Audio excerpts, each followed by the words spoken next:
שלום לכולם, חודש טוב ומבורך, הרב אסי. אנחנו מתחילים את הפודקאסט החדש שלנו לכבוד ראש חודש אלול, לכבוד השנה החדשה הבאה עלינו לטובה. ואני רוצה להתמקד בפודקאסט הזה, בגלל שאנחנו נכנסים לחודש הרחמים והסליחות, להתמקד בעבודה של התשובה. תשובה מאהבה, ולך הרב אסי יש סיפור חיים מאוד מעניין.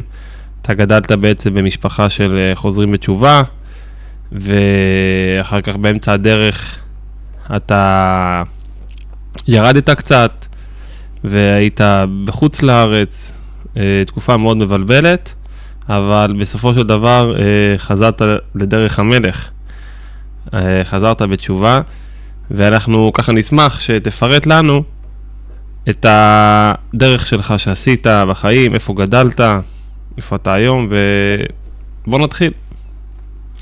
טוב, אז חודש טוב שלומי. זכינו, ראש חודש אלול, התחדשות. אז כן, בוא נתחיל. אז ככה, קודם כל כנראה נגיד איפה גדלנו וזה. אני נולדתי השם שלי אסי שלום הראל, נולדתי בקיבוץ, קיבוץ ניר דוד, קיבוץ שומר הצעיר, בעמק בית שאן, שם אזורי מסכנה הידוע שנקרא בעברית אסי, ועל שם זה נקראתי, נולדתי בשבת, והברית שלי הייתה שמה. זה היה אני הבן הבכור של אבא שלי, ונולדתי בחיים שלהם. זה היה שאבא שלי גדל ברמת אביב, אמא שלי גדלה בניר דוד שמה, אבא שלי פגש אותה במהלך השירות הצבאי שלהם, וזאת אבא שלי היה בשירות הצבאי, אמא שלי כבר סיימה, אבל עדיין הייתה קשורה שמה באזור.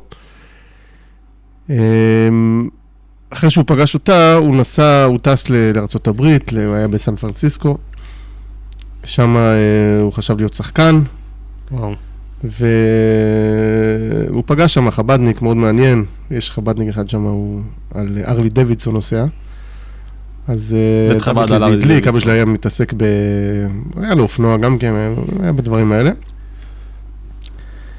ושם הוא התחיל להתחזק, הוא הגיע לרבי מלובביץ' בסוף שנות הלמדים, סוף שנות ה-70, כן. ושם הוא היה בדיוק התארגנה שם איזו מסגרת לבעלי תשובה, שהיו שם כמה חבר'ה מפורסמים, ביניהם רלי אלפרין, שהוא היה שליח בהרצליה, נפטר לו מזמן, מוטי גל, שהיה שליח חב"ד ברמת גן, גם נפטר לו מזמן.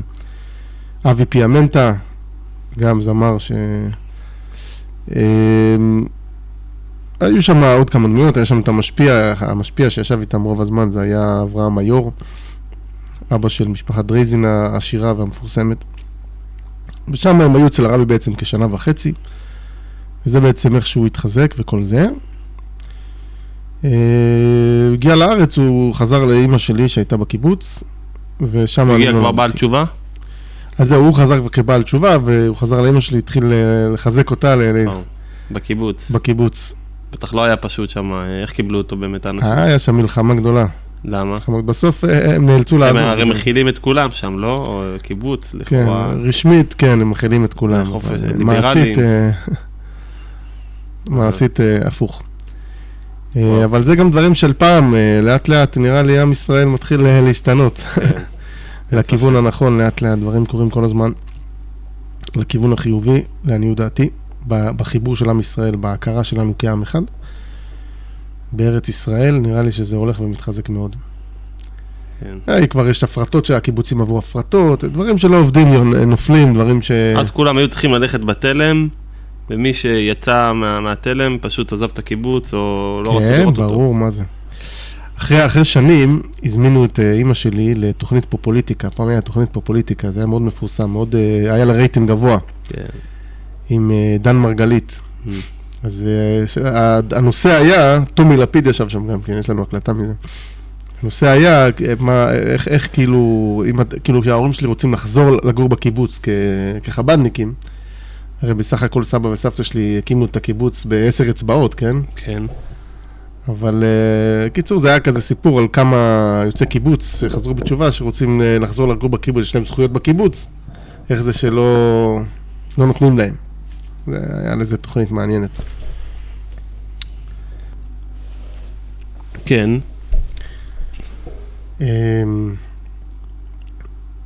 ומתי בעצם, איך אבא שלך מכיר את אמא?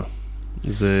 ההיכרות הראשונה שלהם הייתה שאבא שלי היה שירת באזור מחניים, היה שם הדסים, אזור הדסים. היה שם איזשהו בסיס צבאי של הנחל, ואמא שלי כבר עבדה בפנימייה מסוימת. אמא שלי יש לה רקע, אחרי שהייתה בקיבוץ וכל זה, יש לה סיפור חיים משלה, היא מספרת אותו גם נכתב בספרים, הוקלט בכל מיני פורומים. עברה מוות קליני, ולמדה אצל אחד מאוד מפורסם בשם ראובן פוירשטיין. וואו. היא הייתה בפנימייה, עבדה בפנימייה שבעצם הוא הקים, בשיטת חינוך שלו מאוד מיוחדת, הוא בעצם... יש לה שם מסוים, לא? איך? יש לה שם לשיטת חינוך שלו, הוא בעיקר עוסק בילדים עם צרכים מיוחדים, נכון? נכון. אבל בתוך זה גם אפשר ללמוד גם על אנשים רגילים, האמונה שלו בבני האדם וביכולת שהם לעשות שינוי אפילו ממקום הכי... יש לו סיפורים, הוא לקח אחד שקטעו לו חצי מהמוח והוא מתפקד רגיל, כל מיני סיפורים, הוא לקח חבר'ה עם תסמונת דאון והפך אותם למתפקדים תפקוד גבוה, כל מיני. וואו. אחרי שנים הסתבר לי שבעצם הרבי מלובביץ' היה איתו חזק מאוד, הדריך אותו והיה איתו בקשר כל הזמן וחיזק אותו והדריך אותו וכיוון אותו. אבל כן, אמא שלי עבדה אצלו, ושם ההורים שלי נפגשו בעצם, האבא שלי פגש אותם, היו אחד ליד השני שם. זה היה המפגש הראשון. וככה הוא הכיר, אז בעצם הוא היה שטחן? סוג של? לא קשור. לא חושב שזה קשור. והיא התקרבה בעצם, איך היא התקרבה? דרך אבא שלי. בהתחלה... הם הכירו כאילו היכרות, אחרי שהוא חזר בתשובה? לפני שהוא חזר, אחר כך הוא הלך לארצות הברית. וכאילו סוג שניתקו קשר? כן. ואז הוא חזר, הוא זכר אותה, היא לא נשכחה ממנו, אז הוא חזר אליה אחרי שהוא כבר התחזק והתחיל לעבוד איתה, לחזק ולקרב אותה. בהמשך אמא שלי התחזקה יותר ממנו, אתה יודע איך זה נשים שהן קולטות את הנקודה, זה תמולות יותר גבוה מהגברים. עכשיו, הם חזרו לאן? איפה הם גרו? איפה התחתנו? אז הם חזרו בקיבוץ, הם גרו בקיבוץ. בקיבוץ, אז קיבלו אותם בתור זוג בעלי תשובה. אמא שלי הייתה בקיבוץ, היא חזרה לקיבוץ אחרי עבודה בהדסים, אבל... איזה קיבוץ? אבא שלי בא להיות איתה, אבל לאט לאט שהיא התחילה להתחזק. אז כבר, הם הרגישו שהם לא יכולים להישאר שם, אני לא יודע בדיוק איך זה עובד, כאילו הם לא מודים לך מכתב רשמי, או מראים לך את הדלת, אני לא יודע איך זה עובד שם. וואו. אבל זה היה ברור שהם לא יכלו להישאר. אז הם התגלגלו כמה גלגולים, כמה חודשים פה, כמה חודשים שם, היו אצל חסידים גדולים, גרו קצת אצל, במושב אביטל, אצל משפחת ססונקין, כן. כמה חודשים, לאט לאט. ואז הם התגלגלו למגדל העמק. בסוף הגיעו למגדל העמק, כן. הגיעו למגדל העמק, ופה אנחנו כבר הרבה שנים. והם טסו ביחד לרבי בתור זוג? לא. בסך הכל, אמא שלי טסה לרבי בשנת, ואבא שלי קודם כל טס איתי לרבי, אני הייתי אצל הרבי, ראיתי אצל הרבי, יש לי וידאו שאני אצל הרבי, מקבל דולרים, מקבל ספר טניה. אז אני הייתי אצל הרבי יחד עם אבא שלי בשנת תש"ן, י' שבט תש"ן, בעצם 1990, ואמא שלי הייתה אצל הרבי עם עוד כמה ילדים, 3 ילדים אני חושב, 3 מהאחים שלי בתשנ"א, בשנה, כן, פחות משנה אחר כך. יש לנו וידאו עם הכל, כן. השנה האחרונה לפני שעשה ככה חלוקת דולרים. כן. ואתה, מה אתה זוכר מהרבי שראית אותו? האמת שהפעם, יש לי וידאו של הרבי שאני עם הרבי וזה אני יכול לראות והכל, אבל דווקא הזיכרון האישי שלי מהרבי שאני זוכר בלי וידאו ובלי כלום, ואין לי וידאו מזה גם כן אולי אפשר להשיג, זה שאני מקבל מהרבי טניה, ספר הטניה, בי' שבט תש"ן. הם קיבלו ככה טניה? היה חלוקת טניה? כן, זה היה חלוקה מיוחדת. אני חושב שהטניה הזה ספציפית, הוא חולק אולי פעמיים, בי"ט כסלו ובי"ד שבט. טניה טורקיז כזה גדול, היה עם דולר בתוכו, עם למינציה מסביב, סגור, והרבי נתן לכל אחד באופן אישי את ספר הטניה. ספר הטניה זה הרי ספר היסוד של חסידות חב"ד, ובעצם ספר שמסכם את כל הדרך של חסידות, כל מה שחסידות באה לתת לנו לעולם. אז אני זוכר את הרגע הזה שאני עומד מול הרבי, אני מסתכל לרבי בעיניים, הרבי מסתכל לי בעיניים, העיניים ננעלות אחד בשני, הרגשתי התאחדות, הרגשתי טוב. זה הכי טוב שהרגשתי בחיים שלי. אתה עומד מול הרבי, והרבי נותן לך. אמרו לך משהו, שאתה עומד לפני הרבי להגיד משהו, או לא לדבר? אז זהו, יש לי וידאו מהפעם הראשונה שהייתי אצל הרבי, זה היה בעצם ערב י"ד שבט. זה פעם ראשונה שראיתי את הרבי, טסנו במוצאי שבת, אז הגענו ביום ראשון, וזה היה ערב י"ד שבט, יום ראשון. קיבלנו, ככה זכרו לי, קיבלנו, היה חלוקת דולרים, כי כל יום ראשון היה חלוקת דולרים, ואז י"ד שבט, אני חושב שהיה ביום שני, ואז קיבלנו את הטניה. אז הפעם הראשונה שראיתי את הרבי, זה שעברתי בדולרים, ויש לי וידאו מזה. ואני זוכר שבתור ילד, כאילו, חינכו אותנו, הייתי בכיתה ג' אז, חינכו אותנו בתלמוד תורה פה, מה זה רבי, ופה ושם, לכתוב לרבי, תמיד כתבנו לרבי, אז שידעתי שאני הולך להיות אצל הרבי, תכננתי, מה אני הולך להגיד לרבי, ברור. אז באמת בווידאו הזה אני מדבר עם הרבי, אני אומר לרבי, אני זוכרת בעל פה מה שאני אומר לו, והוא אומר לי, אני אומר לו, אני מבקש ברכה בתפילה וביראת שמיים. לתפילה וביראת שמיים. כן, ואז אני ממשיך ללכת, ואני אומר לרבי, שתהיה בריא. כי תמיד ברכים את הרבי, שיהיה בריא. רבי נתן לי דולר, ואמר לי, בהצלחה רבה. ככה. זה פעם, אני לא חושב שדיברתי עוד פעם עם הרבי. זה הפעם הראשונה והאחרונה כנראה שדיברתי עם הרבי. אבל שהרבי נתן לי, לא זכור לי שאמרתי איזה משהו. זאת אומרת, הייתי טעון כזה להגיע לרבי ולהגיד לו משהו, אבל אחר כך כבר לא אמרתי משהו. אבל הזיכרון הזה של הטניה שאני מקבל, זה הזיכרון הכי ברור שיש לי מהרבי. האישי גם כן. ואחים שלך גם אמרו משהו לרבי או ש... לא, האחים שלי היו קטנים. יש לי אחות אחת שהייתה בגיל שיכולה לדבר, כן, אבל היא לא דיברה. רואים בווידאו שהיא ככה בשוק. אבל לא, האחים אחרים היו יותר קטנים, לא דיברו. גם אבא שלי לא דיבר. אמא שלי כן, אמא שלי דיברה עם הרבי. היית בן 8? כן, הייתי קרוב לפני גיל 8, כן, גיל 7.5 בעצם. אוקיי, עכשיו אנחנו מתקדמים מעלה. אתה חוזרים לארץ, ממשיכים מוסדות חב"ד, כל המשפחה. אתה מגיע לישיבה קטנה, ואיך היה ישיבה קטנה? קודם כל, דבר מעניין שאני רוצה לציין, בעצם הייתי בכיתה ג' כשהגעתי לרבי. עכשיו, ילד קטן, אז, זה היה פעם ראשונה ואחרונה שיצאתי מהארץ, טסתי למקום אחר בכלל, הייתי בניו יורק, שבועיים, בחורף שם גם, שלג, גשם, עניינים. אבל בעיקר פגשתי את הרבי, זה כמובן היה נקודת הכותרת, היינו הכל סביב הרבי והכל. אני חושב שאני מנתח את הדברים אחורה, באמת מהיום שחזרתי מהרבי, אז הכל התחיל להשתנות. עכשיו, מבחינה חיצונית, יכול להיות שאפשר לקרוא לזה ירידה. אבל בסוף זה ירידה לצורך עלייה, שזה באמת מה שקרה.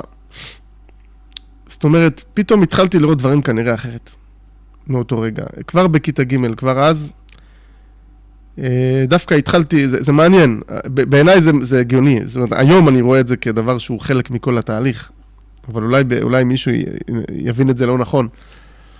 היום אני מבין את זה הכי נכון. דעתי. בדיוק. יש פה פאזל שצריך לראות אותו, אבל מאז התחלתי פחות להתעניין בלימודים, פחות להצליח, כאילו פחות להיות בעניינים. כאילו התחיל איזה מין תהליך אישי כזה, משלי, מין כזה דבר. וכבר בתלמוד תורה, במהלך השנים, עד בין כיתה ג' אז לכיתה ז', כיתה א' ב' הייתי תלמיד טוב. עשיתי מה שצריך. אחר כך כבר לא כל כך, כאילו יותר מנותק. והתחלתי לאט לאט בעצם פחות לשמור מצוות, ויותר להתחמק וזה וזה. איבדתי קצת עניין. בכיתה ז' כבר ההורים שלי, היה דווקא מורה טוב. אתה זוכר שהתחיל משם הירידה? איזה משהו ספציפי? זה באמת התחיל בקשר ובעניין בלימודים, בבית ספר. אבל עם המורים, חומר הלימודים היה קשה כאילו... מעניין, אני פגשתי, אני פוגש ילדים שהייתי בכיתה באותם זמנים, ולפעמים ככה יוצא וזה, הם אומרים לי דעתם או זיכרונם עליי, מה שזוכרים. הם אומרים דברים אחרים מה שאני מרגיש וחושב, כן? הם אומרים אחרת, אבל הם אומרים כאילו שהייתי תלמיד טוב, כן, כן, הם אומרים, כן, אפילו המנהל פגש אותו לא מזמן, הוא אמר, אני זוכר אותך, היית ילד טוב ירושלים, בדיוק במילים האלו, אמר לי. אבל אני חושב שאז התחיל בתוכי איזשהו תהליך שאני פתאום, יש לי עולם פנימי כאילו, יש לי עולם שלי, בפנים. זה התחיל אז. שזה עד היום בעצם משהו שאני כל הזמן חי איתו בעצם. יש את כביכול עולם חיצוני, כנראה אנשים רואים אותך ככה, תלוי איזה רושם אתה עושה עליהם, וזה, איך זה נראה להם וזה, אבל בתוכך אתה חי עולם, יש לך מחשבות, יש לך רצונות, יש לך כוונות. לא תמיד מה שנראה בחוץ זה מה שבפנים. כמובן שהעולם הפנימי משפיע על החיצוני משפיע על הפנימי כנראה. אבל... אנחנו מגיעים סיימת כיתה ח', עולים לישיבה. אז זהו, בכיתה ז', אז כבר המורה שם אמר להורים שלי כבר להעביר אותי לפנימייה. כבר עברתי לפנימייה בכפר חב"ד. ישיבת הבוכרים זה נקרא, מקום יש לי זיכרונות דווקא די טובים ממנו, סך הכל. אז כבר בכיתה ח' הייתי בפנימייה. בגיל 12 כבר יצאתי לפנימייה. וואו, לפני בר מצווה? כן, כבר יצאתי לפנימייה. ואיך זה פנימייה לילד בן 12 שרגיל לישון קודם בבית? זה בטח... היה לך כיף כאילו? או שיצאת בכיף או שיצאת במכריחים, סוג שמכריחים אותך לשם? כי לא... אני הייתי כזה... אני לא יכול לקרוא לזה מכריחים אותי, אני קצת... שמו אותי שם, אתה יודע, לא עכשיו... אהבת שיוצאים החוץ, שיוצאים מהבית, איזה כיף, הולכים לפנימיה? אני חושב שבאמת... אני לא יודע איך להסביר את זה, אבל אני יותר... יש לי עולם פנימי משלי, מה שמזיזים אותי ימינה, מזיזים אותו שמאלה, פחות... כן, אני פחות שם על זה דגש. נכון שדברים משפיעים, אבל אני לא תמיד... אני מאוד איטי בלהבין איך הם משפיעים עליי, אז אני לא מתנגד או משהו כזה. קיצור, כן, הייתי שם. מבחינה מסוימת, יש מעלות בפנימיה. אם הפנימיה מתפקדת כמו שצריך, וזה באמת היא תפקדה כמו שצריך, יש דברים שבבית אתה לא תקבל. כאילו, 3 ארוחות ביום, כמו שצריך, בבית נורמלי אי אפשר, קשה לעמוד בזה. שם יש לך צוות, מכין לך אוכל, וזה. אני זוכר את זה מאוד לטובה, אכלתי הרבה, הכי טוב, אכלתי טוב. יש... יחס מהמורים, קצת הייתי מנותק, אתה יודע, אתה מחפש להתחמק, לא הרגשתי עכשיו שאתה יודע, אני יכול לתת אמון וזה, בצוות, אבל היו מקומות שכן אתה יכול לתת אמון, למשל היה שם איזה עובד סוציאלי שהתפגשתי איתו כמה פעמים והרגשתי מחיבור מאוד טוב איתו, או שהיה גם כושר, הייתי עושה כושר שם, היה חדר כושר, היה מורה לספורט, מורה לג'ודו, אז מאוד היה ככה... אהבת אותם? אתה לימודים או שפחות, כאילו יותר התחברת להוואי של החברה? כן, להוואי, לא פחות... לא היה לי כל כך עניין בלימודים שם. כמה זמן היית שם? באותה ישיבה, למדתי שם בכולל 3 שנים, אבל כאילו באמצע יצאתי לצפת, וניסיתי, כאילו היה לי כזה תקופה, ישיבה קטנה. כל ישיבה קטנה, ישיבה גדולה לא עשיתי. ישיבה קטנה לא היה אז בצפת? היה שם ישיבה קטנה בצפת, זה היה ישיבה שהחזיקה 3 שנים, אחרי שהם העיפו אותי משם, אז נסגרו. אולי זה קשור. כן. אגב, היום היא נפתחה מחדש. היום נפתחה מחדש, אני חושב בהצלחה רבה גם, וזה, כי יש ביקוש גם יותר גדול. יש ביקוש אדיר. ממש. ושם אתה מסיים 3 שנים, כאילו, אתה אומר בכולל 3 שנים. כן, הייתי שם 2, עברתי לצפת, רציתי כאילו להתחזק אז. אתה עדיין אבל מניח תפילין, נגיד כל יום, ושבת. כן, שבת פחות. וואו. כן, תפילין זה חלק מהמערכת, במסגרת, אז צריך, אבל שבת כבר לא... גם בישיבה לא שמע. הרגשת שהנשמה שלך היא ריקה, כאילו, או שהיא צמאה ופשוט לא ממלאים אותה, שם בישיבה? כאילו, לפעמים אני אומר, זה קשור לצוות של הישיבה שלא שם לב, או שלפעמים לא משנה כמה ייתנו לילד, אם הילד לא רוצה, הוא חולם בפנטזיות אחרות, זה לא יעזור כמה ייתנו לו. בסופו של דבר, הבחירה תלויה בו, אם הוא רוצה ללמוד. מבחינת הישיבה, הם נותנים לו הכל. אתה הרגשת את זה שנתנו לך באמת הכל? תראה, שאתה שואל אותי עכשיו, אני ממש מתבונן בזה.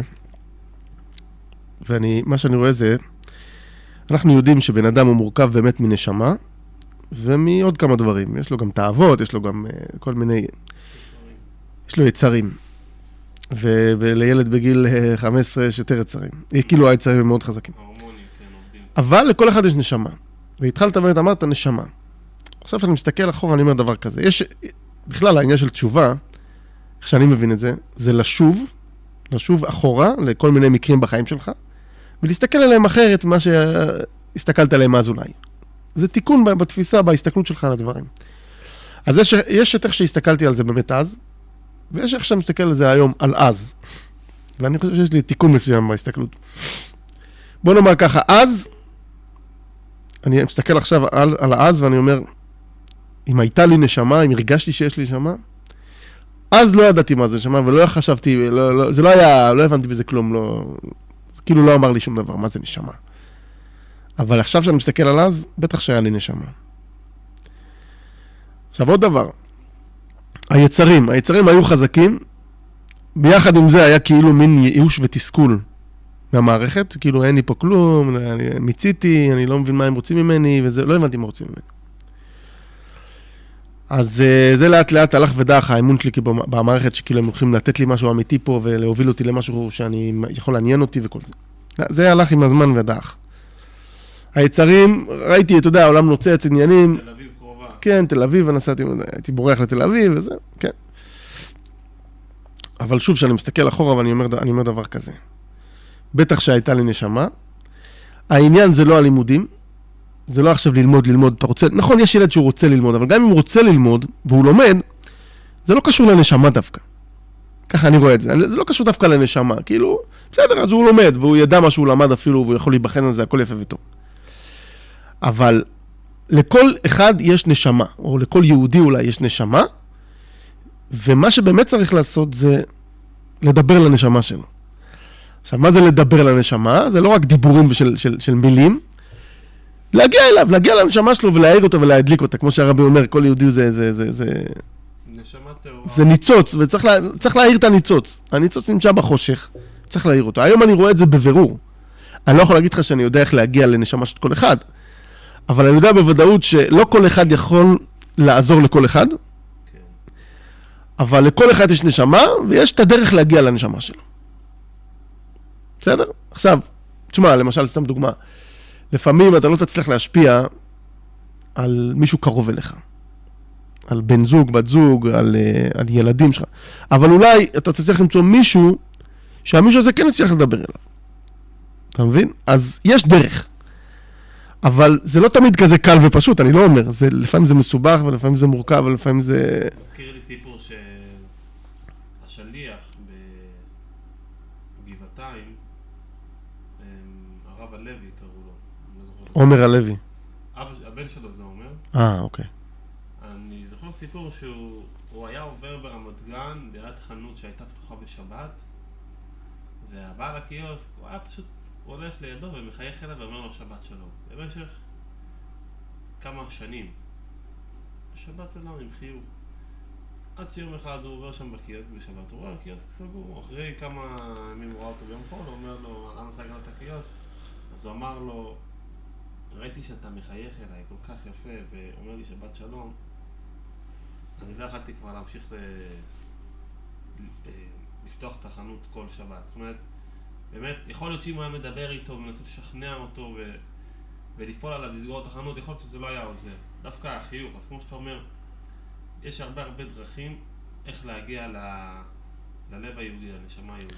כן, כן, כל אחד והדרך שלו, כי זה גם עובר באמת דרך הנפש הבהמית. זאת אומרת, זה עובר דרך הסיפור של האדם בעולם הזה, והיצרים שלו, וגם לא רק יצרים, יש גם פחדים לכל אחד, וחששות לכל אחד, ודברים שככה מחבים אותו, ודברים שמדליקים אותו.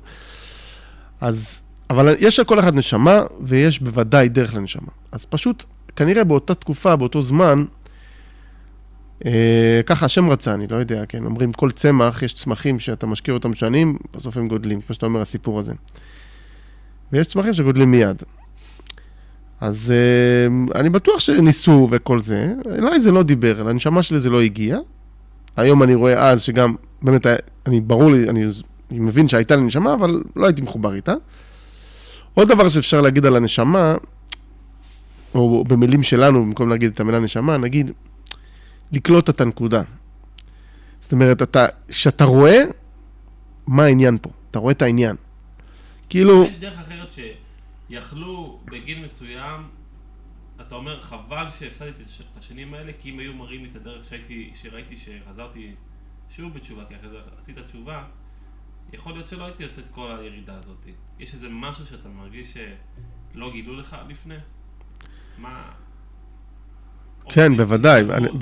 אני חושב שזה מיותר, כאילו ללכת לעולם כאילו, וזה, ולמצוא את הדרך בעצמך, או להגיע לזה בדרכים פחות נעימות, בוא נאמר, וזה וזה. אני חושב שמבחינה אידיאלית, בוא נאמר, זה מיותר, לא באמת צריך את זה. זאת אומרת, זה לא שאתה מרוויח משהו שאתה הולך לעולם, אני לא חושב ככה. לכתחילה, אבל צריך לא לשכוח שהקדוש ברוך הוא... רואים שזה עובד, לפעמים זה ככה באמת. אז בדיעבד, כל דבר יש לו את הסיבות שלו העליונות, בטוח, וכל דבר, וזה העניין של תשובה, גם לשוב אחורה ולראות את הקדוש ברוך הוא בכל אירוע ובדבר שקרה, גם הירידה, לראות אותו. אבל לכתחילה זה מיותר. לכתחילה אין צורך ללכת ולחפש את הקדוש ברוך הוא כביכול באופן עצמאי בעולם, כי לא כל אחד צריך לעשות את כל הטעויות וליפול בכל הבורות, כי בסך הכל יש פה היסטוריה, יש פה מסורת של אלפי שנים, ואנחנו לא צריכים, ויש פה הדרכה עליונה, יש לנו נביאים, יש לנו את משה רבינו וכל הנביאים אחר. אבל לפני שנגיע באמת איך הגעת לזה, איך הכרת לזה, אז אתה בעצם בתהליך עכשיו של ירידה, בחור ישיבה בין 17, כן. בערך. בסוף ישיבה קטנה, החלטת שאתה עוזר? יצאתי, לא עשיתי ישיבה גדולה, יצאתי בכלל, אני זוכר שהראש ישיבה בכפר חב"ד, ככה רואה אותי ביום האחרון, אומר לי, מה התוכניות שלך פה ושם? אתה רוצה לעלות לישיבה גדולה השנה הבאה? אמרתי לו, אני מיציתי. אני לא מרגיש שיש פה משהו שלא הבנת, כאילו, שנשאר לי להבין ולא הבנת. כאילו, בסדר, עוד שנה כזאת, חבל. פשוט הלכתי. ולאן הלכת? בגיל 17? אז זהו, כאילו, אני חשבתי, באמת העולם נוצץ, אתה יודע, אמרתי, בוא... האמת שהתאכזבתי מהעולם חזק. הבנתי שגם אם יש לך טענות ואתה לא לגמרי מתחבר בקדושה, בתורה, בישיבה, אבל האמת היא שזה ליפול... הכל היה טכני אצלך עד אז, סוג של טכני. לגמרי, לא בטח. התחברת לא. אפילו שלימדו אותך מה המשמעות על פי חסידות, כי אתה עדיין תנ"ך חב"דניק, אומנם להורים בעלי תשובה, אבל עדיין אין שום חיבור. כאילו, ההורים והורות, הילדים, אבל הילד לא... נכון, לא קיבל מההורים. בדיוק.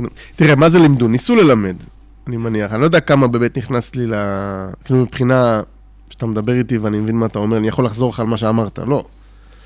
זה הרבה יותר, ההשפעה על ילדים זה יותר אווירה ורקע. ואתה יודע, דברים יותר ברקע ובאווירה, בילד שאדם סופג אותם בלי לך לדעת שהוא סופג אותם. כיף לשמור שבת. סעודות שבת זה דבר שמנהגים אותם עם אוכל, עם... גם, אבל יש עוד רקע שהייתי קורא לו להיות עצם ההימצאות של הבן אדם באווירה של קדושה וטהרה. אוויר טהור, אתה מבין? אוויר טהור, אתה נמצא בתלמוד תורה, זה מקום יותר בריא להיות בו מאשר, אתה מבין, מקומות אחרים שעלי בבלי, הכל קורה שם. יש אלוקים, אתה מבין, יש הרגשה של... זה העמוד שדרה של הבן אדם. לשם בסוף הוא חוזר, כי הוא אומר לעצמו, כי הוא יוצא לעולם והוא רואה דברים והוא מבין לאן הדברים יכולים להגיע, ויום אחד הוא אומר לעצמו, לא, אני לא רוצה כזה דבר. אני רוצה משהו טוב יותר. מאיפה מקבלים דבר כזה? אז אתה חווה איזשהו רקע, אז גם אם יש לך טענות על האנשים האלה, מה, הדתיים האלה, לא יודע מה וזה, אבל כשאתה מתחיל להגיע לעולם, אתה מתחיל לראות איך אנשים מתנהגים תכלס ביום-יום, ומה הם מרשים לעצמם, מה קורה איתם, ולאן הם נוזלים, אתה פתאום מבין לי זה קרה, שפשוט הבנתי שנפלתי מהפח אל הפחד. זה שדתיים הם לא מושלמים זה נכון, אבל אי אפשר להשוות את זה בכלל. כי בסך הכל אנשים משתדלים, אנשים לא מרשים לעצמם כל התנהגות לא מתאימה. ואתה מבין? אז... אחד זה בהתחלה גירה אותך כאילו שהעולם החילוני, כאילו אין חוקים כביכול, והכל כביכול מותר, כל עוד זה בגדר רחוק, אבל הבנת בסוף שמה, שהמוסר הוא לא מוסר אמיתי באמת, כי זה לא אמת. ברור, כי אין דבר שבאמת יכול להגביל אותך. אפילו לא החוק דרך אגב. זה שכאילו אנשים מסתמכים על החוק, ברגע ש... יכול להתחמק גם מהחוק בלי שיש... כן, כן, כי גם הקיום של החוק הוא יכול להיות ממקום שטחי מאוד, ויכול להיות ממקום יותר אמיתי. אז זה לא, אתה יודע, זה לא באמת, כאילו, מה באמת יכול לעצור בן אדם שהיצר שלו, זה באמת לא פשוט, בלי קדוש ברוך הוא, בלי תורה, באמת מה יכול לעצור בן אדם? אי אפשר, אין באמת משהו. עכשיו, אני חייב לומר זה לא עכשיו אני בא ואומר אנשים שהם, אני לא מדבר על בני אדם, כי בן אדם, יש לך, לדעתי שתי סוגים בוא נאמר בעולם הזה. יש לך בן אדם שיכול להיות שהקדוש ברוך הוא שם אותו, לא באשמתו, במציאות מסוימת של עולם חילוני, של עולם שעושה מה שבא לו כל אחד וכל זה, אבל הוא נשמה טהורה, אתה מבין? הוא מבחינתו כל הזמן בכיוון, ובסוף הוא גם יגיע בעזרת השם. לאן שצריך להגיע, לדברים הנכונים, יש לו מוסר פנימי, יש לו זה. הקדוש ברוך הוא שומר עליו, גם אני מרגיש שהקדוש ברוך הוא שמר אליי, גם כשהייתי בעולם החיצוני, וגם בכלל, כל החיים שלי אני מרגיש את השמירה של הקדוש ברוך הוא, עם הזמן אני יותר מכיר בזה. עדיין האמנת? כאילו, האמנת בקדוש ברוך הוא בתורה? אז זהו. אז רגע, שאני נזרק את הרעיון, ויש את האנשים שבאמת מחפשים לרדת, ומחפשים למצוא את הפינות ואת התאוות. זה תירוץ, זה הכל, כאילו, הדעתי רק תירוץ בשבילם. כן, בדיוק. בדיוק, קשה להם שתופסים אותם, קשה להם שכאילו... אז אתה באמת איפה היית בסקאלה? איזה צד? זה מעניין, כי לכל אחד כנראה יש את שתי העניינים. בסך הכל, מבחינה מסוימת, כשאני מסתכל עכשיו אחורה, אני אומר, תמיד הייתה לי נשמה. עכשיו, אפשר לשאול איפה הנשמה התגלתה, מה גרם לה לצאת, מה זה. זה מעניין, זה תהליך כשלעצמו. מצד שני, כמובן באופן שטחי אתה נמשך, אתה זה, וואי, זה טוב, זה, וואי, אני רוצה ככה, אני רוצה ככה, אני רוצה ככה.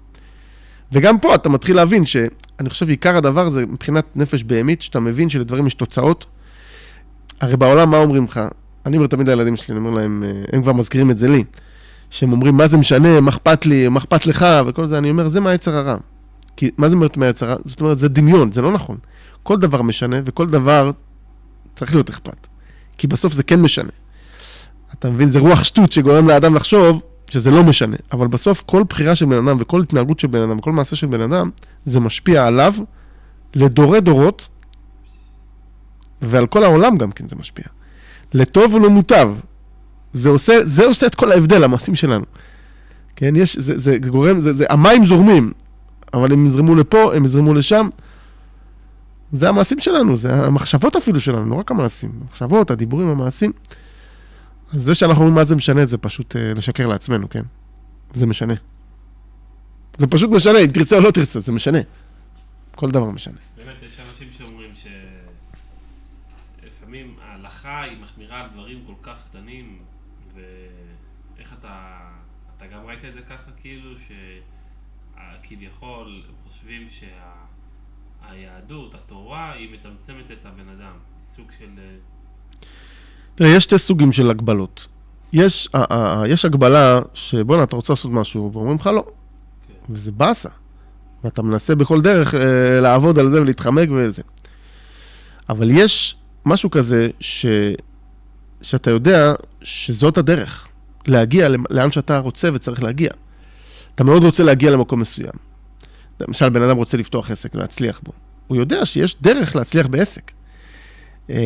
אם אתה קם כל יום מתי שבא לך, ואתה לא עושה את הדרך שצריך לעשות, ואתה לא עושה עוסק פטור או עוסק מורשה, לא יודע, דברים כאלה, אתה לא תגיע לשם. אתה לא תעשה את השיווק, אתה לא תגיע. ואתה תקום כל בוקר ויעברו 20 שנה, ואתה תשאר באותו מקום, אתה תהיה מתוסכל, כי אתה לא מצליח להגיע לאן שאתה צריך להגיע. אז אתה רוצה שיעזרו לך, אתה סוחר אפילו מישהו שיעזור לך להגיע לאן שאתה צריך להגיע, ואתה צריך להקשיב לו, וזה צריך משמעת עצמית מסוימת, משמעת מסוימת. אז לכזה סוג של דרך, אתה יודע שלמרות שזה קשה לך, כי מבחינה מעשית לא קל לקום בבוקר, ולא קל לעשות דברים שלפעמים קשים לעשות, אבל אתה יודע שזה יביא אותך לאן שאתה באמת רוצה להגיע, וזה יממש אותך באמת. אז ככה, זה התורה. זה באמת התורה.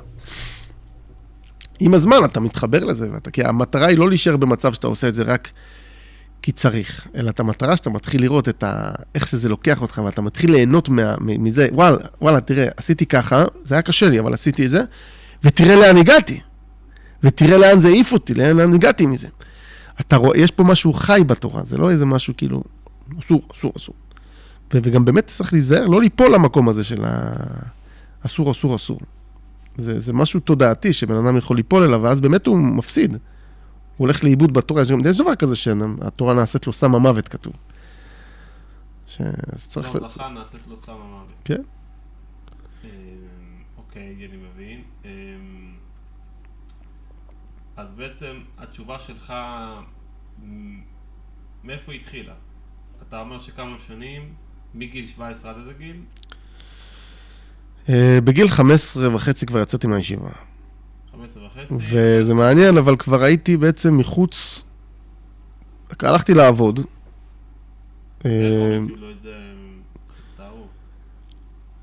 כן, ברור, הם רוצים אחרת, הם רצו אחרת. בעיקר אמא שלי יותר זה. אבל... יש לך הקטנים גם רואים אותך.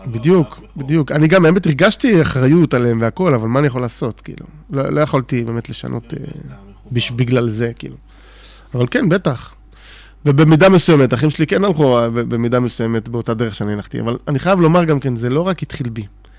זה קשור גם להורים שלי, אתה מבין? זה כאילו... בדרך כלל אומרים ש30-40% מילדים שבעלי תשובה הם יורדים באיזשהו שלב, הרבה מהם חוזרים, כמו שאתה חזרת, אבל אולי משהו שם בהורות לא מתאים לכלים, אבל גם תחשוב מבחינה הגיונית פשוטה, בן אדם חוזר בתשובה בגיל 28, ההורים שלי חזרו באיזה 28 כזה. מה זה, איפה הם גדלו, איך הם התחנכו, מה הם יודעים? זה לא שעכשיו הם הולכים, אתה יודע, אתה מבין? אבא שלך לא למד בישיבה? הוא למד רק שהוא חזר בתשובה בניו יורק, בארצות הברית, אבל כל החיים שלו הוא גדל. אתה מבין? מאיפה הוא יביא משהו אחר, כאילו? אתה מבין? היום אתה אומר שאם היה התנהגות אחרת, כאילו, ההורים שלך, נגיד, אם לא היו בעלי תשובה, יכול להיות שלא היית יורד מהדרך? יש גם סוגים של בעלי תשובה, אתה יודע, זה לא כל בעלי תשובה אותו דבר. גם בקבוצה הזאת שאבא שלי היה חלק ממנה, רואים סוגים. אני חושב, נגיד, אני יודע שאבא שלי סיפר לי את זה, שגם בתור תלמיד בבית ספר לא דתי, למד בבית ספר אליאנס, ברמת אביב, הוא לא היה תלמיד טוב, כן? זה לא שאתה מבין, לעומת זאת אני רואה, יש בעלי תשובה ככה בראש שלי, אני לא יודע להגיד שמות, אבל מה, הם אנשים שהשקיעו גם לפני כן, זה לא קשור. אתה מבין, זה גם קשור להורים שלהם, זה קשור למה שהם עברו, וכו'. בסוף נורא עלילה על בני אדם. אתה מבין? זה לא מתחיל... אני חושב שבכלל, להגדיר את כל המציאות כדתי לא דתי, או כבעל תשובה ודתי, זה גם לא מדויק מספיק. כן. יש לך כל מיני סוגים של אנשים, וכו'. יש וגם בכל חיבור לתורה ולמצוות וזה, ולדת, זה, כל אחד, זה פוגש אותו בצורה קצת אחרת. אז צריך להיכנס יותר, לצלול לסיפור הפרטי יותר, ואז להבין כאילו, זה אחרת. אנחנו בדיוק מנתחים את זה, כי באמת אני הרבה פעמים תמה על זה, על מה הנער כאילו בגיל מסוים מה הוריד אותו? מה היה פה הנקודה של השבירה? יש כאלה באמת משלם להם בישיבה. אז היום יש ישיבות שהם עושים מקצועות. אנחנו יודעים מקצועות חול שלומדים, והרבה מהם באמת הישיבות הצילו אותם, שהם לא ירדו למטה ולא נשרו בעצם במערכת. אתה חושב שזה היה עוזר לך אז? כזה דבר? או... זה בהחלט יכול לעזור, בהחלט יכול לעזור. וזה גם עזר במידה מסוימת, נגיד שהייתי בישיבת כפר חב"ד, אז בגלל שזה באמת כן היה יותר מותאם, אז זה כן עזר לי. אתה יודע, יכול גם להיות יותר גרוע, ואני חושב פחות גרוע, לא יודע, כאילו, יש גם דרגות. אבל אני חושב שבנקודת העניין, אני חושב שיש דבר כזה שנקרא עשה לך רב. בעולם זה נקרא איזשהו רול מודל, מישהו שאתה מסתכל עליו, מישהו שאתה מחובר איתו. עכשיו, קרליבך אמר, מבוגר אחד שיאמין בו. שהמבוגר יאמין בילד, אבל גם שהילד יאמין במבוגר. חיבור של ילד עם מבוגר. אז יש הרבה צוות בישיבות, במוסדות, אבל מי זה הבן אדם הזה שאתה מתחבר אליו, אתה מבין? שאתה עשה לך רב שלך. ברגע שיש לך דבר כזה, והוא הולך איתך את הדרך, ואתה הולך איתו את הדרך, גיל ההתבגרות זה לא פשוט, כן? זאת אומרת, חייב גבר אחד באמת שיאמין בו, מלבד ההורים שצריכים באמת גם להתקשר. לפעמים זה יכול להיות ההורים עצמם. 3 פעמים בשבוע לפחות, מינימום. צריך קשר עם ההורים, ודאי. לי לא היה כל כך קשר, אז זה נכון. כנראה, אז אנחנו, יש פה כמה...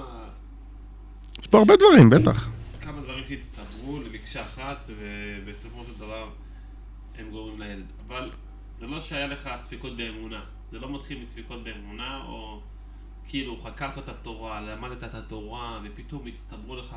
אתה רוצה לשמוע משהו? קושיות, כן. מי חשב בכלל על הקדוש ברוך הוא? לא חשבתי בכלל על הקדוש ברוך הוא. זה לא היה קשור בכלל. לחשוב על הקדוש ברוך הוא זה דרגה, נראה לי, זה דרגה, אתה באמת חושב על הקדוש ברוך הוא. אתה חושב לא רק על הקדוש ברוך הוא, אתה חושב בכלל על הבריאה, בכללות. מי חושב על הכל באמת? מי אכפת לו באמת? אין אפיקורסים. בתור ילד. אני אומר לך בכנות, אני אומר לך על עצמי. הלוואי שהייתי יכול להגיד, בוא'נה, אני חבל על הזמן וזה, באמת חשבתי על הקדוש ברוך הוא, הגעתי למסקנות. איפה, מה? מה פתאום? בכלל לא היה קשור לזה. היום אני אולי מתחיל באמת לחשוב, נראה לי, לחשוב על הקדוש ברוך הוא. היום אתה חושב על הקדוש ברוך הוא. אני חושב ככה, כן. מי חושב? הלוואי, ובאמת, אם היו מכניסים את זה, אם היו יותר במוסדות, מדברים פשוט על הקדוש ברוך הוא. חושבים על הקדוש ברוך הוא, באמת, גם הצוות וגם כל הישיבה.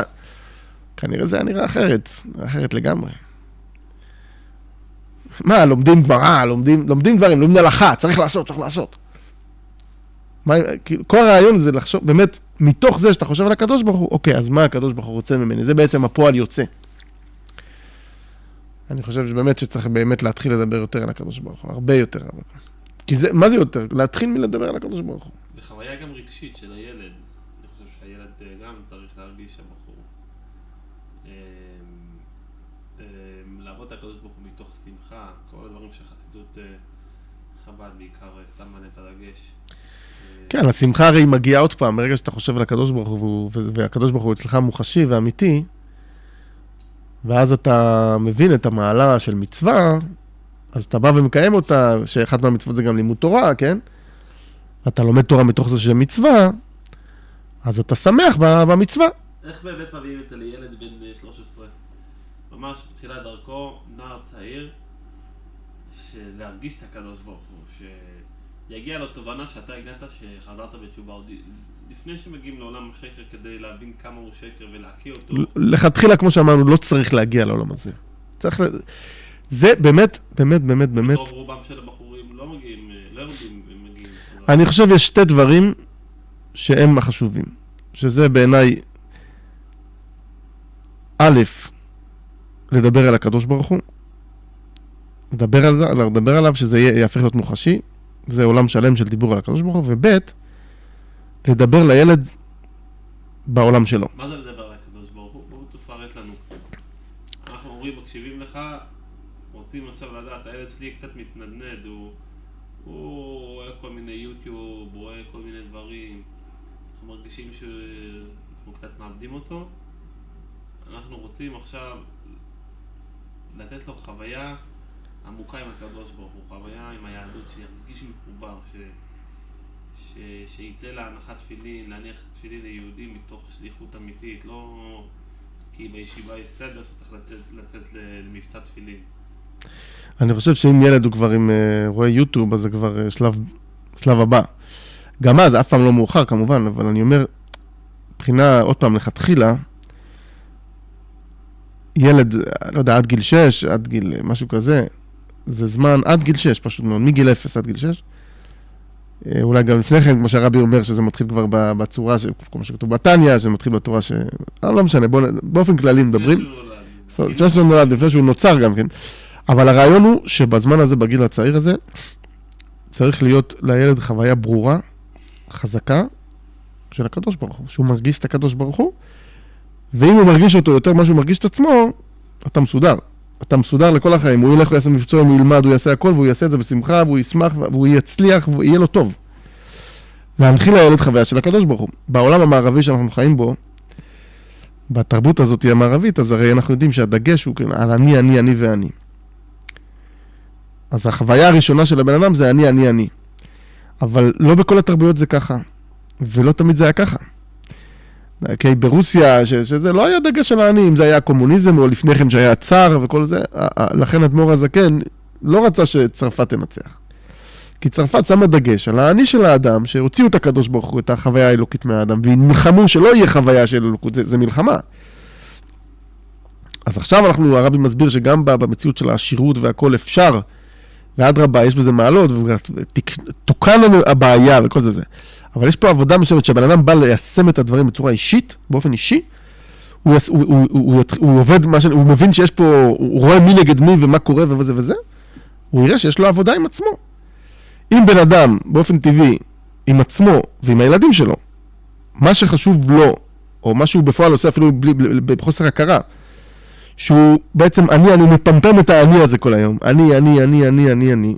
שזה בעצם המהפכה של נפוליאון, כן? אני זה לא בעיה, אבל אני בלי הקדוש ברוך הוא, אני שכאילו שם את זה בצורה כזאת שזה אני מול הקדוש ברוך הוא. זה או שאתה מרגיש את עצמך או שאתה מרגיש את הקדוש ברוך הוא. אז אני יותר חזק, החוויה של אני יותר חזקה. עכשיו, זו חוויה שקרית, כי בסוף מי שמנצח זה הקדוש ברוך הוא. אבל למה לחכות לסוף?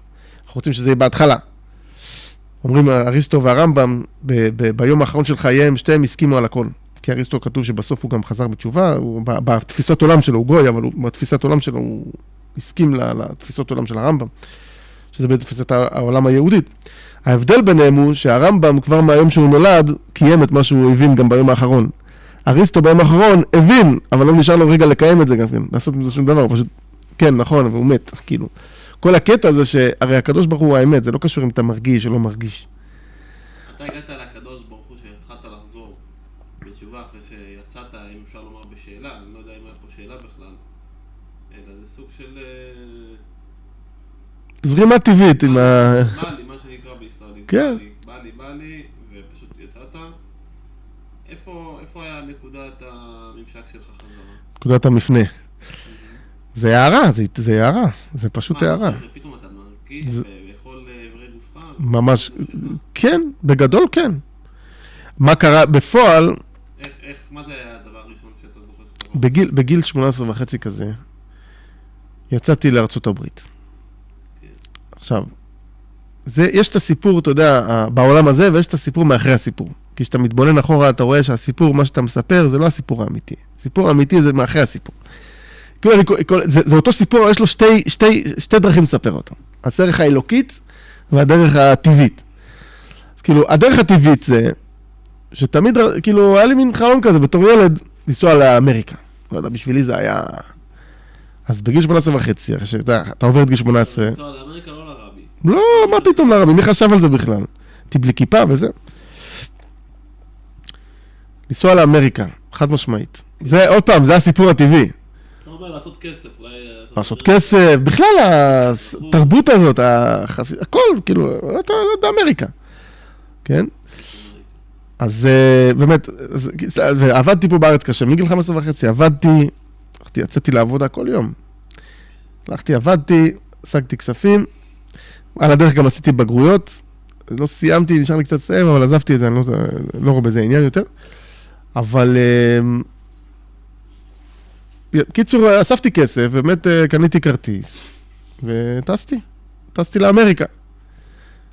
היה לי איזה תוכנית להגיע לטקסס, היה שם עגלות, וזה היה כמו כל הישראלים. בפועל, המקום הראשון שדרכו רגליי כשהגעתי לאמריקה, היה ב-770, בבית של הרבי. ממש, מהמטוס ישר לרבי.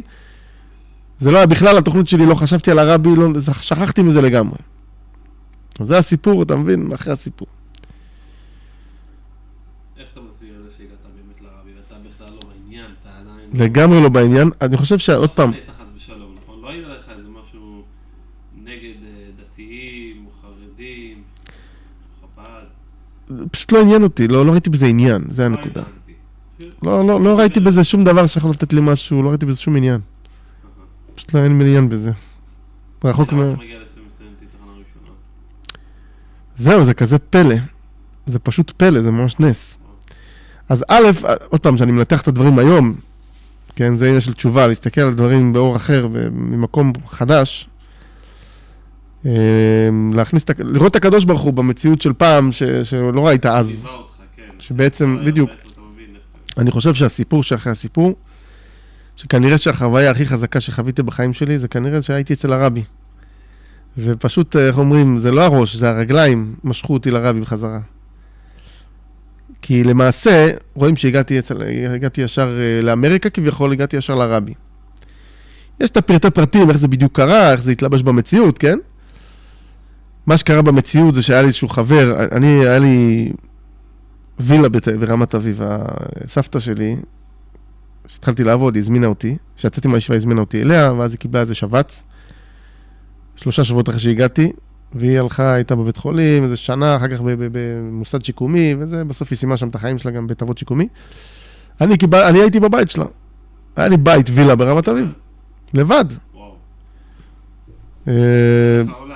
ממש, הקודש ברוך הוא פינק אותי, ממש. חברים, היה לך חברים כאילו?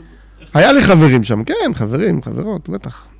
חברים שהכרת מהאזור? אז זהו, כן, בעיקר חברים שהכרתי באזור, כמובן. אבל היה לי חבר אחד, שכאילו, באמת למדנו ביחד, גם הוא ירד, והוא הגיע אליי הביתה, אני אירחתי אותו איזה חודש, והוא היה בדרך לארצות הברית. הוא טס 1.5 שנה לפני שאני טסתי. אירחתי אותו, הוא אמר לי, אתה תגיע לארצות הברית, אני כבר אסתדר שם, אני אעזור לך. אז שטסתי, התכוונתי לטוס לטקסס, אז אמרתי, נעצור אצלו, אז אמרתי, קניתי כבר כרטיס כזה שזה ניו יורק, ואז טקסס. אז שהגעתי, לא, קניתי רק לניו יורק בהתחלה, אמרתי, משם נטוס לטקסס. אז שכבר קניתי את כרטיס, הייתי בטוח, חבר שלי וזה, קרה לי כבר כרטיס ביד. התקשרתי אליו, כמה ימים לפני, אמרתי לו, אני מגיע. הייתי בטוח שהוא לפחות ייתן לי מקום לישון. בניו יורק. הוא אומר לי, תשמע, יש לי שותף, הוא לא יסכים פה ושם, מתנער ממני. אז אמרתי לו, מה עם עבודה? תוכל לעזור לי עם עבודה, כי אני לא יודע כלום. תבוא, שתגיע, תבוא אליי לעבודה. הגעתי אליו לעבודה, אני בניו יורק, כאילו, אני לא יכול לעזור לך. כלום. הוא כאילו היה מנהל באיזה פיצריה, במנהטן. ואז הבנתי, כאילו, אתה מבין, זה מה שקרה לי לבוא לניו יורק, אבל עוד פעם, הסיפור החיצוני, אבל בתכלס. האם אתה מבין אחרת? אתה מבין שכאילו הכל משמיים? הכל מכוון, ודאי. זה חלק מהעניין של להבין מה זה אומר, להרגיש את הקדוש ברוך הוא. אתה רואה שיש בעל הבית לעולם הזה. הדברים קורים כמו שהוא רוצה. עכשיו, זה לא סותר דרך אגב. זה אותך מאוד בהתחלה, אבל אחר כך אתה ראית את הנקודה של ההתגלות של הקדוש ברוך הוא בתוך הסיפור הזה. זה משהו שלא ראיתי אותו באותו רגע. כן. זה אני מבין, זה אני מסתכל אחורה היום. כן. הלכת לצוות אחרי זה, ומשם מה סידרו לך מקום לישון שם, בשכונה? כן, מה שקרה זה ככה, בהתחלה אני התכננתי לבוא לחבר שלי הזה. אני לא הבנתי מה זה קרונייטס, מה זה מנהטן, לא הבנתי מה זה אומר. הוא גר באמת בקרונייטס, אבל הוא עבד במנהטן. הראש שלו היה בכלל כיוון של רבי או משהו. אז אני התכוונתי לרדת מהמטוס, ולהגיע אליו. עכשיו הוא היה במנהטן, חשבתי לנסוע למנהטן. בפועל, במטוס, זה לא היה הזמן שחב"דניקים נוסעים לרבי כל כך, זה היה ראש חודש אייר. במטוס היה בחור אחד שהכרתי, חב"דניק. וכשבאנו לרדת מהמטוס, פתאום אני רואה אותו, כי במהלך הטיסה לא ראיתי אותו. אז שאלתי אותו, איפה אתה נוסע? כי הרגשתי שאני לאן ללכת. אני נוסע ל-770, לקרנס. אז אמרתי לו, בוא נחלוק מונית. אז חלקנו מונית, ובעצם מהמטוס הגעתי לישר ל-770. אבל, והתכוונתי מיד ללכת לחבר שלי, אבל בפועל הגעתי מקום ראשון ל-770. כאילו הרבי הזמין אותך לשם. ממש. עכשיו הגעתי ב-11 בבוקר, או רבע ל-11 בבוקר, משהו כזה, וממש הגעתי עם תיק קטן, ו$500 שחסכתי, זהו, לא היה לי כלום. לא ידעתי איפה אני הולך לישון בכלל. ורק נכנסתי ל-770, בגלל שזה רבע ל-11 בבוקר, זה בדיוק הזמן שבחורים שלומדים שם בישיבה, מסיימו לאכול, ומתחילים את הסדר לימוד, העיון של הגמרא. עכשיו, בדרך כלל בהתחלת הסדר, אתה יודע, אנשים מתחרקשים, אתה יודע, הם לא בדיוק רצים ללמוד. יושבים ככה, קצת אכלו, זה, אחרי תפילה, אתה יודע. לוקחים קצת הזמן עד שמתגלגלים לכיוון הלימוד. קיצור, אני נכנס, יש ב-770 שתי דלתות. יש דלתות, ואז יש לובי קטן כזה, ועוד דלתות. אני נכנס, דלתות ראשונות, דלתות שניות, על השולחן, ספסל ראשון ליד הפתח, יושבים 5 חבר'ה. מי זה ה5 חבר'ה? חבר'ה שלמדו איתי בצפת. ישר ראו אותי, אני הייתי בלי כיפה. הייתי בלי כיפה. שיער ארוך? שיער ארוך. יחסית ארוך, לא עכשיו זה, אבל שיער מגודל. ישר מישהו שם קלט אותי, אמר לי, אסי, וזה, אני ככה, מה קורה פה וזה? הרגשת מובך? עוד פעם, אני די בעולם הפנימי שלי כזה, לא יודע איך להסביר את זה. לא, דברים קרו מהר. קיצור, תוך 2 דקות, כבר היה לי איפה לישון אותו לילה. עכשיו, זה מה זה השפיע עליי? כי... תשמע, אתה רואה מי החברים האמיתיים שלך, חביבי. ישר, איפה אתה ישן? ממש, כן. כלום, ועוד עזרתי לו וזה העולם, ככה בעיניי זה עולם חילוני. היום אני אומר, אפשר לסמוך על אף אחד. כאילו, אבל בן אדם שומר מצוות, אתה יודע שזה לא הוא, הוא קשור לקדוש ברוך הוא, הוא עושה את זה כי הוא קשור לקדוש ברוך הוא, לא בגלל שזה אפשר לסמוך עליי. בקיצור, זה אחד הדברים שבאמת עשה לי חריש בנפש חזק. חבל על הזמן, אתה נכנס, מה נשמע וזה, קודם כל, שמח לראות אותך. תוך 2 דקות כבר, היה להם דירה, מה זה, קטנטונת, שמו אותי, נתנו לי מיטה, ואנשים אחרים ישבו על הרצפה. שמו לי מיטה ליד הדלת הפתירה של הכניסה בכלל. בלי שום תנאים, בלי שום כלום, תוך 2 דקות, וכמה זמן אתה שם? אתה ישן אצלנו. לאט לאט, עד שהתארגנתי, באמת, ישנתי שם בסך הכל איזה חודש ומשהו. עדיין אבל אתה בדרך שלך, לא... כן, בכלל לא ראיתי שום עניין. ניסו להשפיע עליך, להגיד לך בוא תלך תפילין? בכלל לא. ממש לא. פשוט לא. אפילו לא שאלו אותי פעם אחת. מה שאתה צריך אנחנו להציץ לך? ככה ממש. כי פשוט ממש. אני לא יודע אם אני מסוגל לעשות דבר כזה למישהו אחר, אבל אני... זה באמת קשה, אני לא יודע איך הם עשו את זה, אבל זה היה קל, נראה קל מאוד בשבילם, אני לא יודע. ואתה עכשיו אחרי כמה חודש שם? אז הייתי אצלם איזה חודש, מצאתי עבודה. לאט לאט. בסוף, בהמשך, נסעתי להרים שם, בדיוק היה קיץ שם. אז מצאתי איזה עבודה שם, לא, אצל מישהו סאטמר, תימני. יש כזה דבר. בן אדם מאוד חיובי, מאוד מיוחד. לא נהניתי להיות איתו. הוא כן ניסה להחזיר אותי בתשובה, אבל תמיד אמרתי לו, גם אם אני חוזר זה יהיה רק לחב"ד. כן. שמה, היה שם איזה אחד,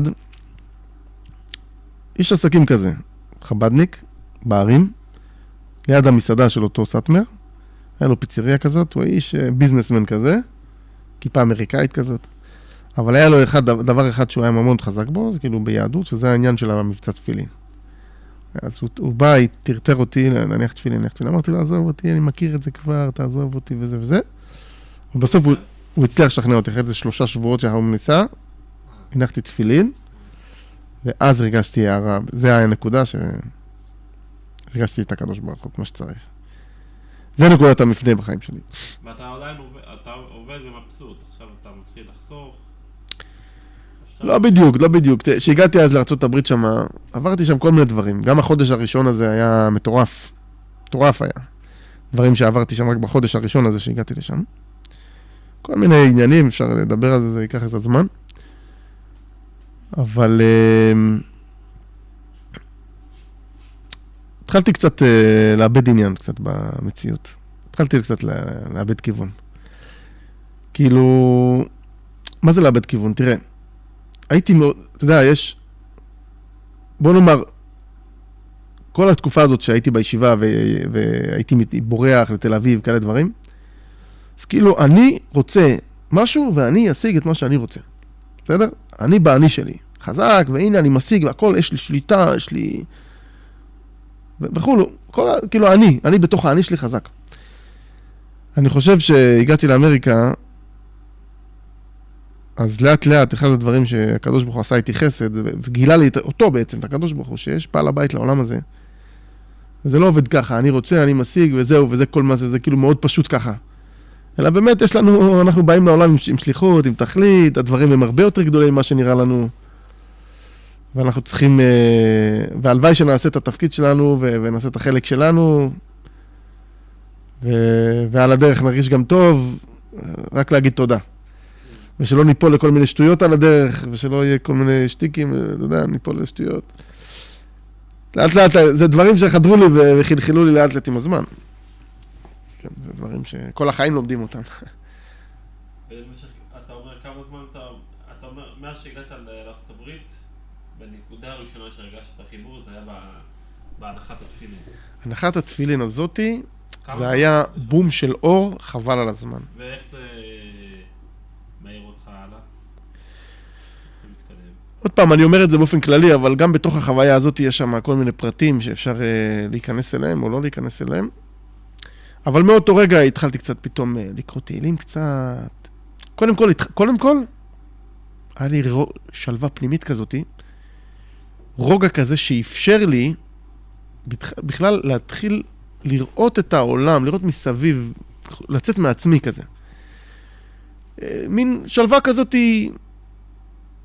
טובה כזאת שאתה יכול בכלל להגיד, להסתכל על דברים בצורה יותר רחבה, בסדר? יותר עמוקה, לא יודע, יותר... זה נקרא להיות בוגר, כאילו. לא להיות ילד קטן, אני רוצה את הסוכריה הזאת, אני רוצה את הזה, אני רוצה... אתה מבין? זה התפילין, זה נקרא גדלות המוחין, זה פתח לי את המוח. פשוט פתח לי את המוח.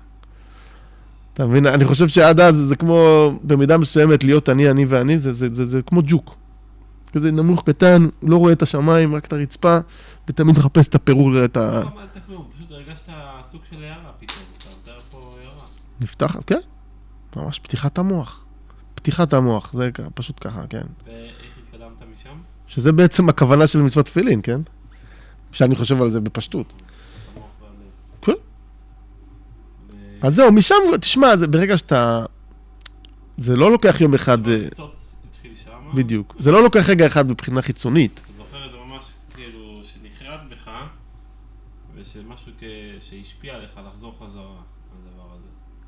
קטע של ההנחת תפילין. כן, להתחיל להתכוונן על הכיוון הנכון, על הכיוון היותר נכון, היותר מועיל.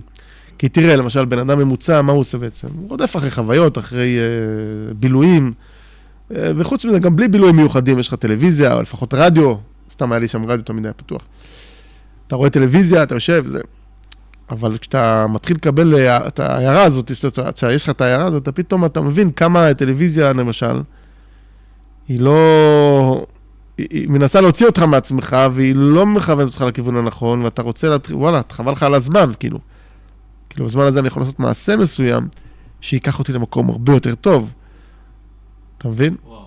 אז אתה מתחיל לקרוא תהילים, אז אתה מתחיל... אפילו סתם לשבת ולחשוב, מי חושב היום?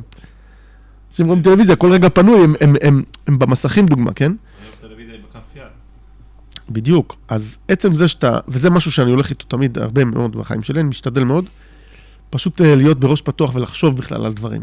לחשוב לעומק על דברים, או לחשוב על דברים, לחשוב על החיים, לחשוב על דברים. לראות דברים בצורה יותר עמוקה, כל דבר. אפילו אני בא עכשיו לאכול, זה לא רק כי אני רעב ואני אוכל ואני רעב ואני אוכל ואני רעב ואני אוכל, או בא לי לאכול, אלא גם על זה אני משתדל, זה לא משהו שאני אגיד לך עכשיו 100%.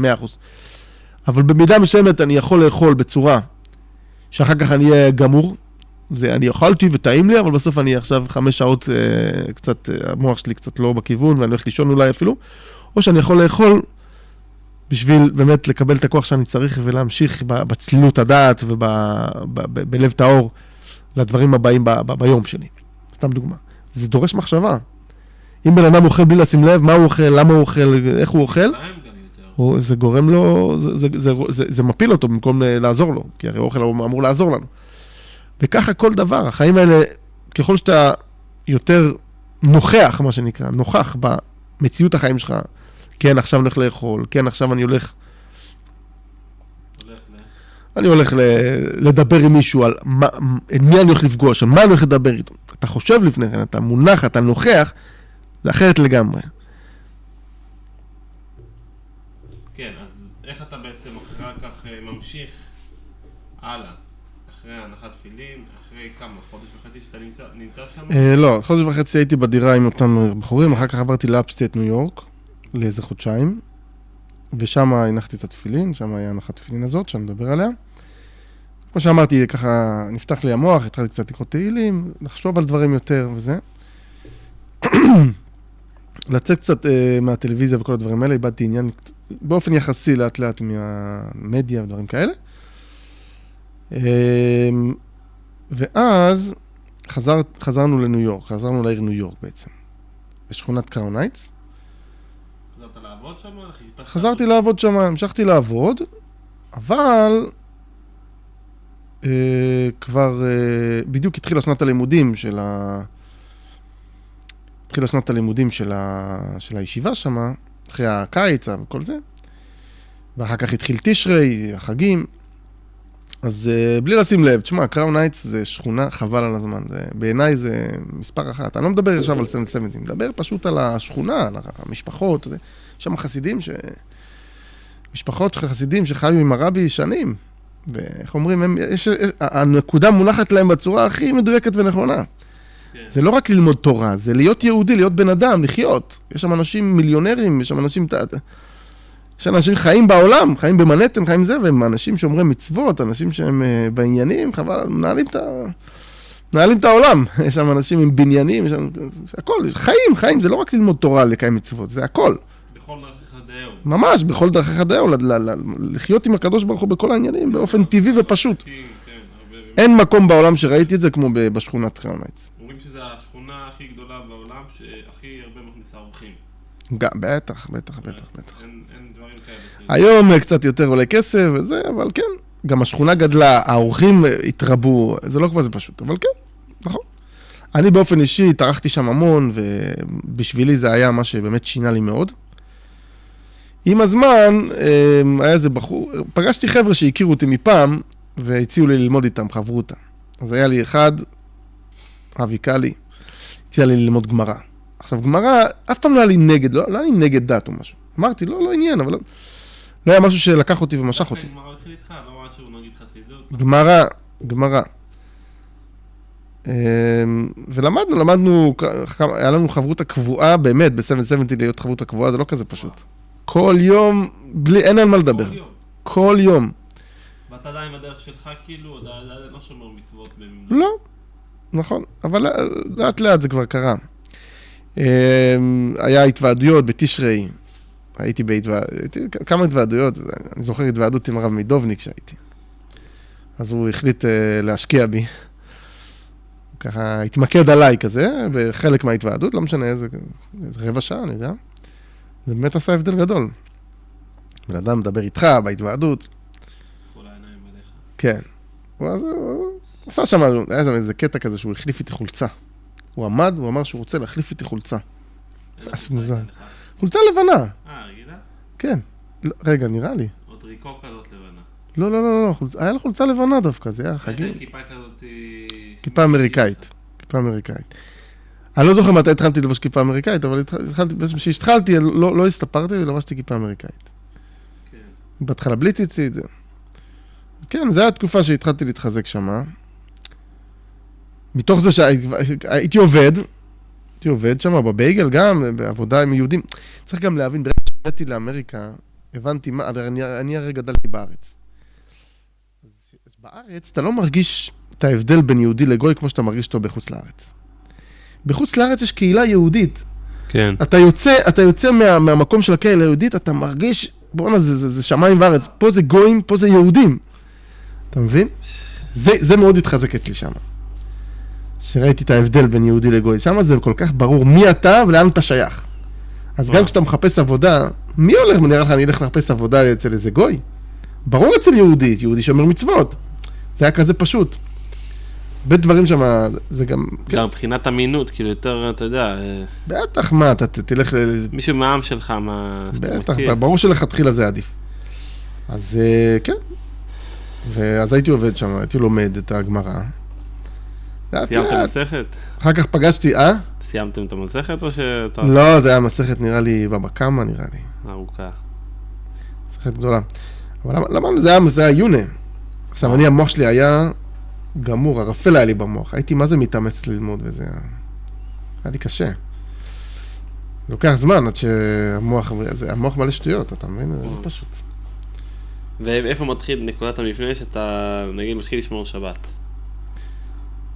מישהו שכנע אותך או שזה בא ממש הכל מצדך? פשוט... זה חייב לבוא, אצלי לפחות זה חייב לבוא ממני, אין דבר כזה, משהו אחר. אבל אני חושב, נראה לי באמת אחרי תשרי אצל הרבי, יצא לי להיות תשרי אצל הרבי. זה שנה זה היה, אתה זוכר? זה היה, אני הגעתי בראש חודש אייר תשס"א. אז זה היה תשרי ס"ב. תשרי ס"ב. אני חושב שאחרי התשרי הזה, התחזק אצלי העניין הזה, כן. וזה לא רק שמירת שבת, זה הכל. הייתי מעשן גם, סתם. והפסקתי לעשן. הכל ביחד, כאילו, היה נתינת כוח מאוד מלמעלה. קיבלתי ממש כוח מלמעלה. בכלל, הייתי שם אחר כך, בכולל, לפני החתונה, הייתי שם איזה 2.5 שנתיים. כי הייתי אותה, זה היה יצא בהשגחה פרטית השנה של הקבוצה שלי.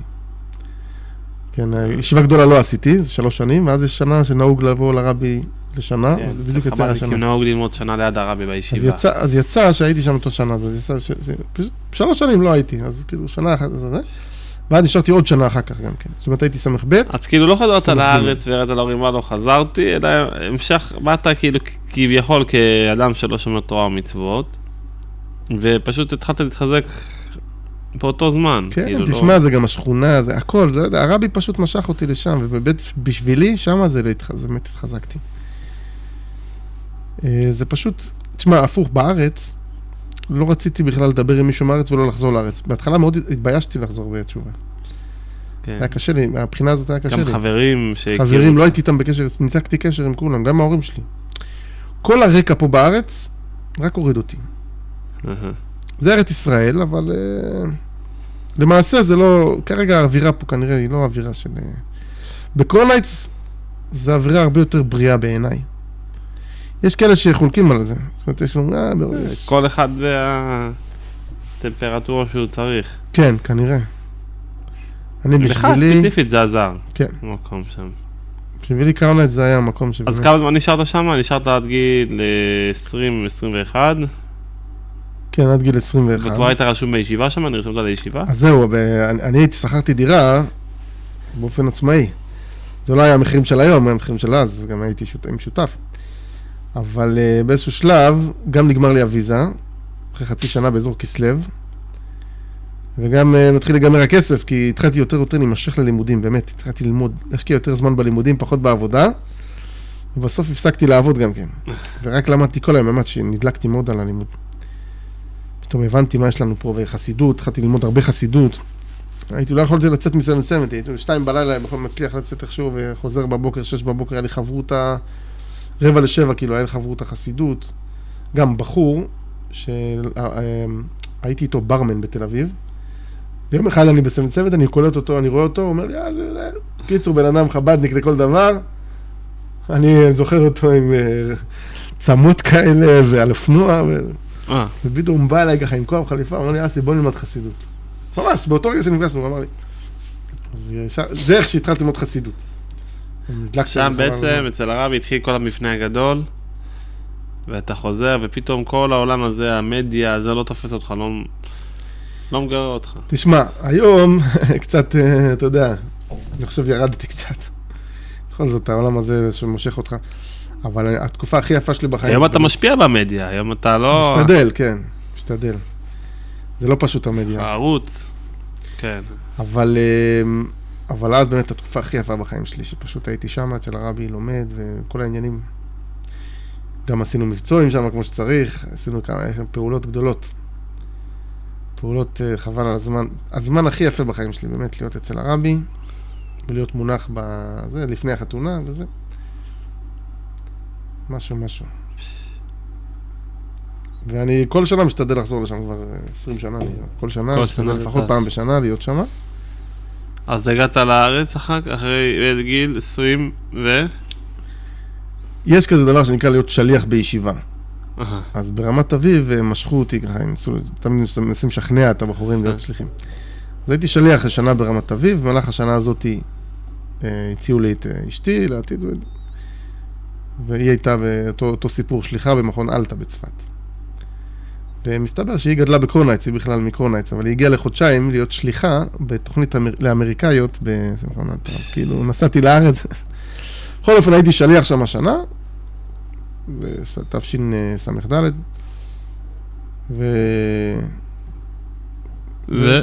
ובארץ נפגשנו והכל, והתחתנו שם, בי"א תשרי ס"ה, התחתנו בקרונייץ, כי היא הייתה משם, היא מקרונייץ. ממש אחרי יום כיפור.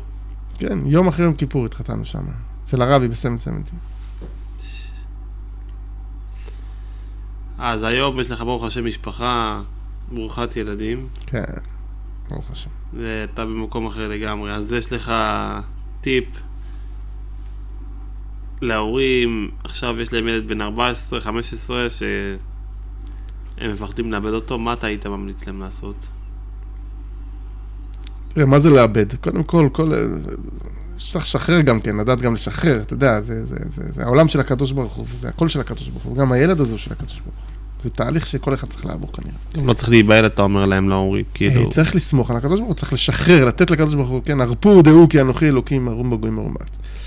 אז זה דבר אחד, סתם, אתה אומר לאבד, אז זה ככה מוציא ממני את הדבר הזה. מצד שני, הקדוש ברוך הוא נותן לכל אחד, אני מדבר על ההורים עכשיו, כשבן אדם רגוע והוא סומך על הקדוש ברוך הוא, והוא סומך על התהליך, הוא סומך שהקדוש ברוך הוא נותן לו את הכל, את התבונה ואת הכל, העיקר להיות רגוע, להיות שלב, להיות בביטחון בהשם. בכלל פשוט להיות בביטחון, אפילו לא להגיד ביטחון בהשם, פשוט להיות בביטחון, הכוונה היא ברוגע, בשלווה, לא ביטחון כזה עצבני.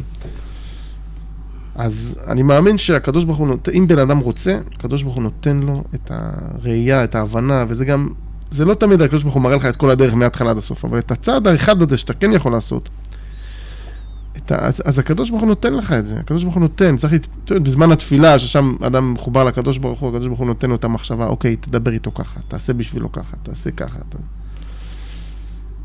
תמיד יש מה לעשות, אסור להיות בתחושה של ייאוש, שאין מה לעשות. יש מה לעשות. מה עושים? מה לעשות? הקדוש ברוך הוא יראה לנו את הדרך. לא מכאן ועד עוד 20 שנה, אבל מה הצל, איך אני צריך לדבר, מה אני יכול להציע לו, ולמשוך את זה, למשוך לאט לאט. אתה מבין? להיות רגוע. הקדוש ברוך הוא איתנו, כל הזמן משדר לנו את המסרים ואת האנשים הנכונים וזה וזה, ומספיק עצה קטנה להיום ולמחר ולמחרתיים, וככה להתקדם. זה החיים, לא צריך כאילו, אני רוצה שהבן שלי סרטוק וצריך לחיות את החיים, אתה יודע, דבר. פרה. יש עוד משהו שתרצה להוסיף לקראת סיום?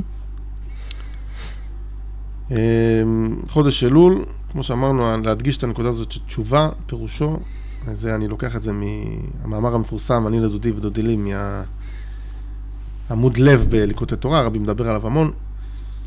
תשובה פירושו, לשוב לאותם דברים או תקופות בחיים ודברים, אירועים שקרו איתך בחיים שלך,